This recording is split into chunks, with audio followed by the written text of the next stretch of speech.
Hi there, hello, this is me, it's Moscow here, and this is Leedsista Libre, the free podcast in which I go into my archives and find a recording of me reading out something that I'd written and bring it to you in these new times that we're living through together. This one was written in September 2019, but it's actually about a game from December 1991, which is why I'm bringing it to you now in December 2025. There's some calendar relevance and some joy to always be had in taking a look at Leeds United's classic midfield from the early 90s.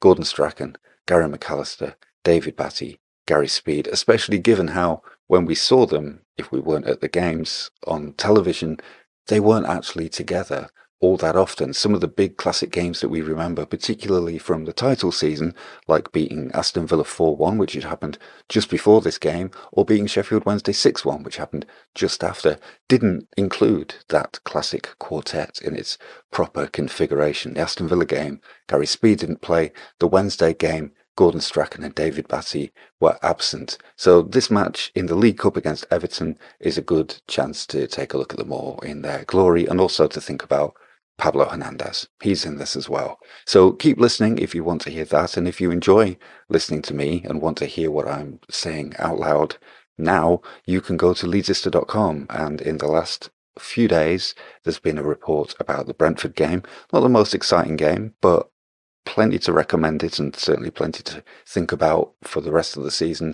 And also what it says to us about the way that we beat Chelsea and drew with Liverpool, and the funny way that how a game ends can make you feel differently about what you were watching during it.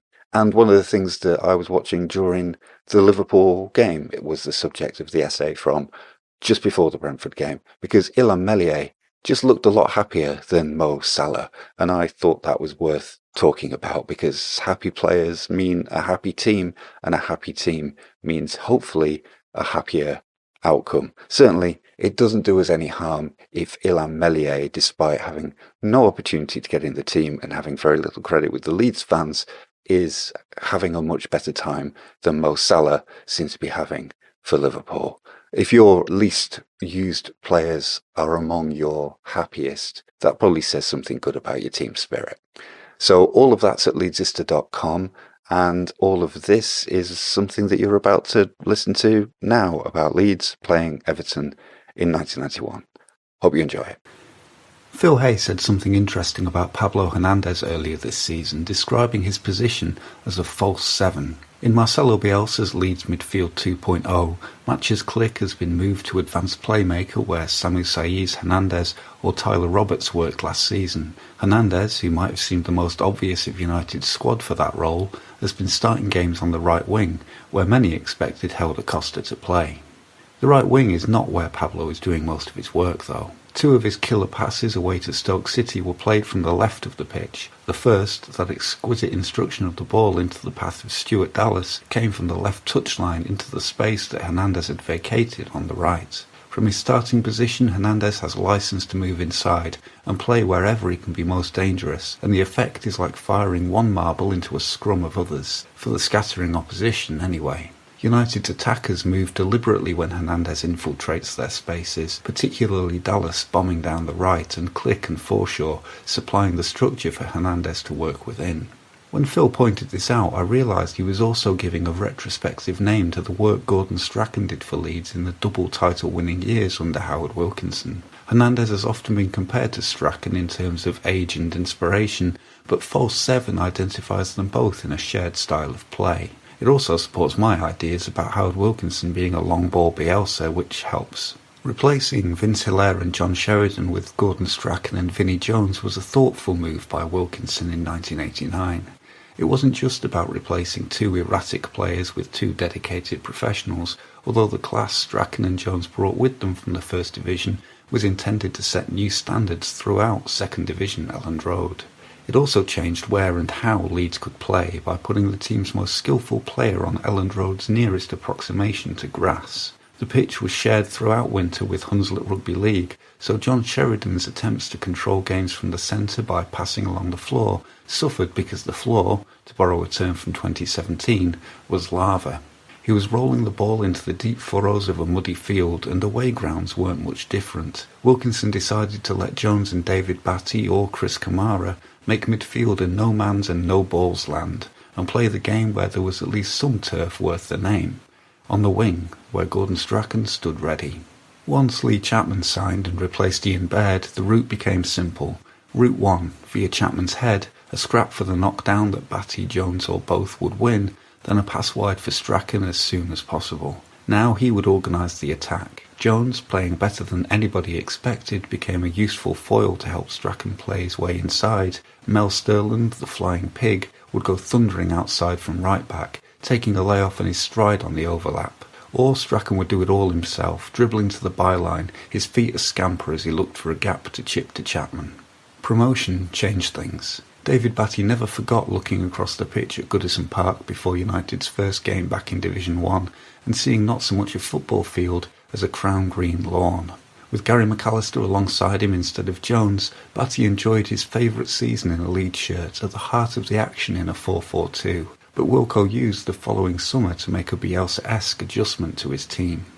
In the League Cup semi-final, Leeds had been undone by the pace of future Leeds winger Lee Sharp, who was left one-on-one with Chris White after Sterland went forward. Wilkinson needed more security against counter-attacks, but he also loved his fullbacks to bomb on, and had bought Tony Dorigo to do on the left what Nigel Worthington used to do for him at Sheffield Wednesday. At Wednesday he'd had plenty of centre-backs to provide a covering three, but he didn't have that luxury at Leeds. What he had was David Batty. In a deliberate change of plan, Batty was given the job that Calvin Phillips does for Leeds now, of a central defensive midfielder dropping deep like a sweeper into the centre of defence. Batty hated it, and perhaps the 2 goals he scored in 1991-92 were a typically contrary protest against being told to stay back. But the system worked. As Sterland or Dorigo went forward, Strachan or Speed would move inside them, with Strachan still the main attacking focus. He would have Sterland on the overlap, McAllister inside to create, Speed going into the box to add his aerial threat to Chapman's, and new signing Rod Wallace pulling defenders out of the way. Meanwhile, Batty would have everything locked up, with Chris Fairclough and White in front of John Lukic. Change the names and these could be Bielsa's tactics now, with one major difference. Wilkinson's Leeds didn't play out from the back, although there were still some similarities there. Leeds were as willing to pass to Lukic, even from inside the opponent's half, as Leeds are to Kiko Casilla now. The difference is Lukic could pick the ball up, wait for Leeds to reset, then launch it as far as he could towards Chapman, so Leeds were back near their opponent's penalty area with a high offside trap behind. Again, some of the principles are the same. Bielsa also believes in rapid vertical penetration to reach the opponent's goal as directly as possible. The difference is whether they get there along the floor or via Lukic, Chapman and the sky. It would be good to go back to videos of 1991-92 to compare Wilkinson's style to Bielsa's, to spot similarities between Strachan and Hernandez, Batty and Phillips. But there's a problem. The matches shown live on television that defined the title season were away at Aston Villa and Sheffield Wednesday, and both featured different players and tactics. At Villa, Speed wasn't fit, so Wilkinson put John McClelland into defence, told Fairclough to mark Tony Daly, and played 10 versus 10. Injuries meant Leeds started at Hillsborough without Strachan or Batty. By the time of the title race, Chapman's fractured wrist, Sterland's injured ankle, and Strachan's back trouble meant Wilkinson was tinkering week by week, using Eric Cantona and John Newsom to solve, or create, problems, and Leeds were rarely cruising, but grinding. Among the most complete recordings of the early season's plan is a game Leeds played at Goodison Park in the League Cup in December, after a hard-fought 1-0 win over Everton at Elland Road the weekend before. It's the full team, in half an hour of highlights, and it's a glimpse. Sterling presses high against Everton's left-back, Strachan moves inside as McAllister runs around to the right wing and gets onto Chapman's knockdown from McAllister's cross. Strachan threatens the penalty area from the right side, running in as Wallace runs out, so McAllister can take Strachan's pass and flick wide again to Wallace, like Click to Dallas. Strachan's movement to a 10 position sends Wallace wide again, where he can work with Sterling to cross for Chapman. Strachan is so influential that as he breaks over halfway, Mark Ward, a player even smaller than Strachan, scythes him down to stop the counter-attack. Strachan just gets up and walks calmly away. but Everton take the lead. Raymond Atterveld catches Lukic by surprise with a long shot, so even though the goalkeeper blocks it, the ball spins up and behind, travelling the 10 yards into the net alone. But it doesn't take Leeds long to equalise. Chapman goes wide to the right to flick a throw into Wallace, who crosses for speed to head in the 6-yard box. Then Leeds go ahead through a fine goal. Goalkeeper Neville Southall's clearance is headed back on halfway by White, but the ball goes over his head again towards Leeds' penalty area. Batty is there to win it, dropping in next to Fairclough and passes the ball to Dorigo. His long, low pass finds Wallace in space on the right, from where he runs, cuts in and shoots. Southall saves, but Chapman scores the rebound. In the second half, Wallace scores himself twice in 2 minutes, Batty chipping a pass from halfway for the first that beats the offside trap, and that Wallace nods brilliantly to one side to beat 2 defenders and the onrushing Southall, so he can shoot home. Then it's McAllister's through ball straight from the restart that sets Wallace away again on his own to shoot past Southall. What's it like to be outclassed? Asked the Leeds fans.